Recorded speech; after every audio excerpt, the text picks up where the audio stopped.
Classic spring storms bringing strong winds, hail, heavy rain, and you can see how much lightning was produced. All of these white spots here, that's the reflectivity of the lightning that we experienced. Those winds, they were also fairly strong.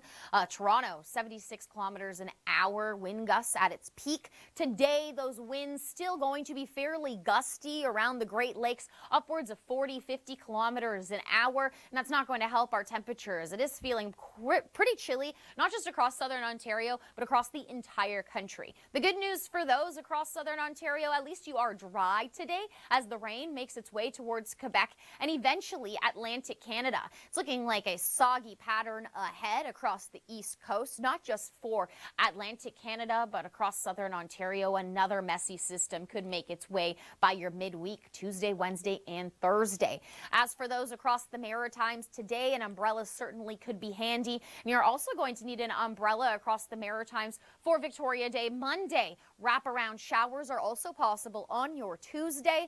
Newfoundland, though, at least you remain dry for the most part. Here's a look at how much rain we could expect. Nova Scotia, 20 millimeters widespread. PEI, 10 millimeters possible, while the Avalon could expect upwards of 10 millimeters. Chilly conditions dominating even across the west coast, too. You're watching Weather AM. It is Sunday, May 18th. It's Victoria Day long weekend.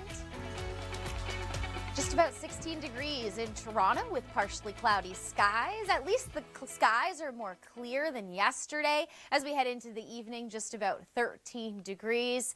But you might have to wear a light sweater the next couple of days. Cold air really dominating, not just for southern Ontario, but across the country. With your full forecast, here's Nadine Powell.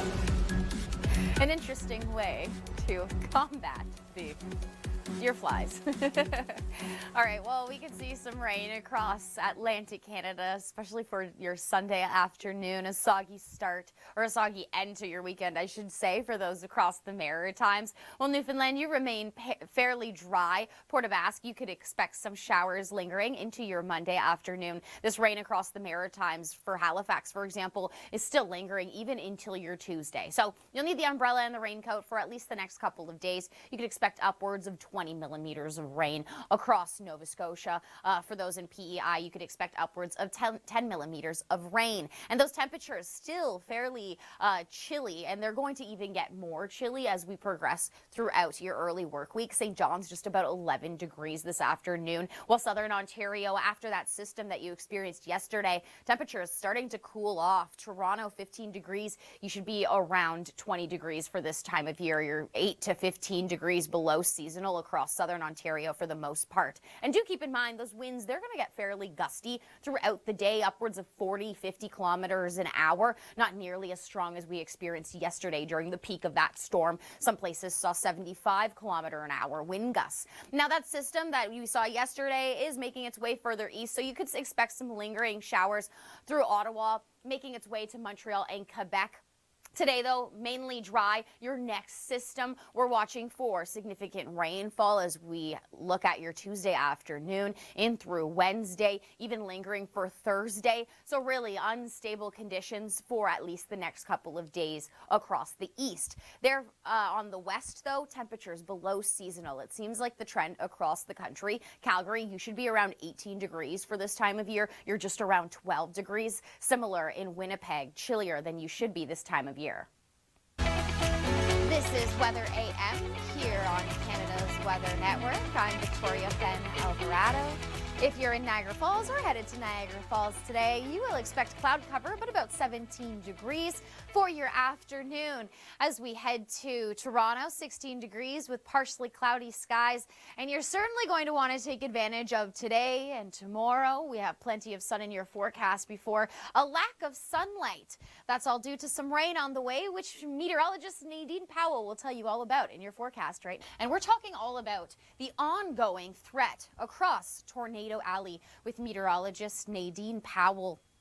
Nadine, those scenes certainly scary to see, and even scarier to know that we're still watching for the risk of potential tornadoes in the upcoming days. Yeah, Victoria, and you know what one of the scarier things is as well is the fact that say Friday night, that's when we had those twisters passing through, the severe weather coming at late at night into the early morning hours. So, I mean, most folks are perhaps asleep, they're unaware, and the thing is, when severe weather is occurring perhaps in the distance, you might know that there is something ongoing, but you can't really see it. And in a lot of the videos there we saw, when it's dark, it's only when you see the flash of lightning, then you get an indication that, yeah, there is a tornado occurring and you've got to seek shelter. So that's one of the unfortunate circumstances there. And like you were mentioning, Victoria, yes, once again, we've got the threat for severe weather for us for today and into the coming days as well.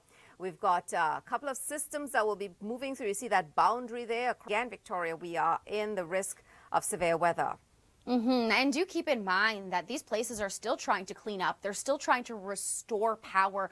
Over 400,000 people left without power at its peak. There were over a dozen states that had warnings and watches in places for tornadoes. And still we saw there that the storm threat's still lingering for the next couple of days. The question is, Nadine, what can we see back home here in terms of tornado season? You know, we're in the midst of it right now. Yeah, certainly. I mean, stateside, their tornado season, they get started a little bit earlier in the spring. We tend to be a little bit delayed in terms of our peak activity, but we've already seen, you know, tornadoes across the country. As a matter of fact, just within the last few days, southern Manitoba, 2 confirmed tornadoes, that bringing the number in Canada up to 6. So, of course, as we progress through the summer season, we will see, no doubt, more severe weather activity.